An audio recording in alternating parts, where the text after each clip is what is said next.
Saan ang mga mogul? Valenzuela! Kayo po ay isang may bahay. Opo! Hindi pa kayo nagtatrabaho sa buong buhay nyo? Hindi po!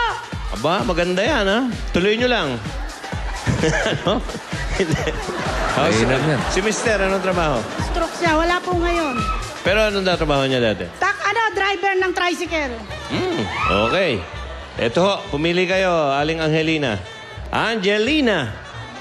Kapapanganak lang na yung kapangalan nyo. Okay, ang yellow ay tungkol sa bugtong. Bugtong. Ang sagot po nyo ay mag-uumpisa sa letter... P! P! Anong P, Aling Angelina? Anong P ang sagot sa bugtong na ito? Isang tingting na matigas. Oh. Ulitin ko, ha? Isang tingting na matigas ng ikiskis ay namulaklak.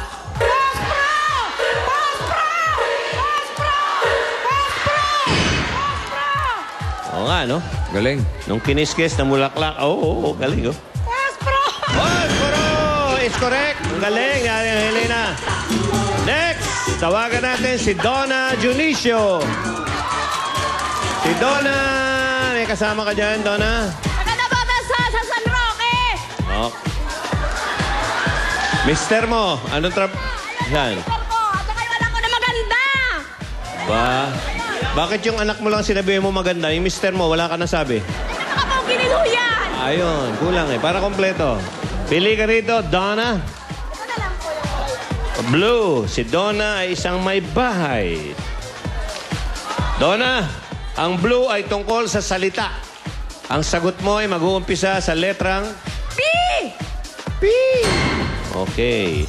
Anong P ang mas kilalang tawag ng mga Pinoy sa side whiskers o sideburns?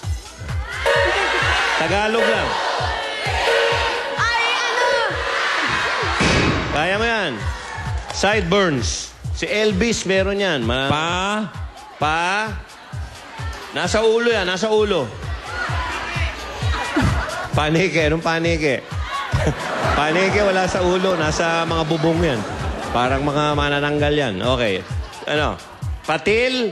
Papilya. Patil. Sayang naman. Okay, hindi ka Sayang. patalo. Bili ka sa mga babae Bili. at lalaki ni Vic. Sino ang gusto mo? Ito, itinuro. Yung nag-iisang lalaki. Si Reynaldo. Morning. Ikaw ay may sari-sari store. Kamusta naman ang mga pautang natin? Ha? May nasisingil, merong hindi. Iyon ang problema. Yellow ay tungkol sa tao. Ang sagot mo ay magsisimula sa letter? M! M. M4? Manananggal. Ay, ano? Oh. Tama, pwede. Dito sa Pilipinas, Wala ba tayong... may partner siya. Tandaan mo, ha? May partner siya. Pero sa Hollywood,